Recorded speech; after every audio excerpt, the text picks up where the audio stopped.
तमाम दोस्तों की खिदमत में अस्सलाम वालेकुम। कंवल पाड़ू पाताल में, कंवल पाड़ू पाताल में, भौर भरे आकाश, तह इश्क है शाबाश, जहमै बती मेल्या। शाह अब्दुल लतीफ बिटाई के सिंधी बैत का तर्जुमा कुछ इस तरह है कि भंवरा आसमान की वस्तों में उड़ रहा है और कंवल का फूल पाताल में खिल रहा है। तो इन दोनों को मिलाने वाली मोहब्बत जिस इश्क ने की, उस इश्क को शाबाश कहिए। जनाब जान कश्मीरी साहब और भट्ट साहब पंजाब हाउस पर, इन दोनों की मोहब्बत ये है कि ये जब भी हमें बुलाते हैं तो हम नवाब शाह से खींचे खींचे चले आते हैं।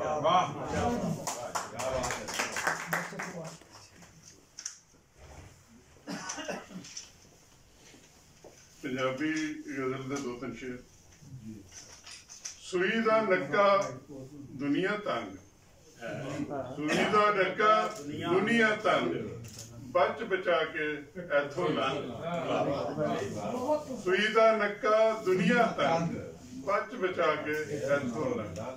नफरत नाल असाडी जंग, नफरत नाल असाडी जंग, प्यार च ना ते प्यार है चंग। मेहरबानी।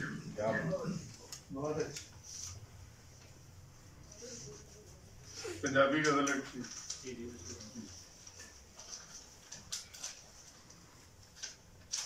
जान साहब जरा वक्री टाइप दी है।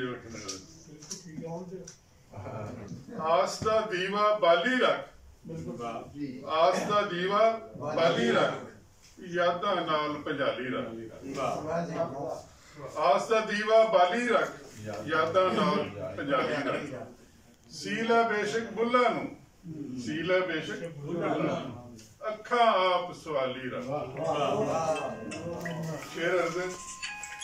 पौह दा महीना ओदे नाल, पौह दा महीना ओदे नाल, जारी याद जगाली रख।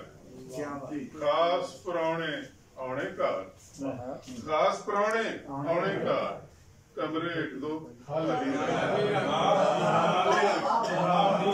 खास परौने आने घर, कमरे एक दो खाली रख। शेर जरा गौर करो। अपनी लोड़ नू मूंजी विच, अपनी लोड़ नू मूंजी विच, साम के यार परागी रख।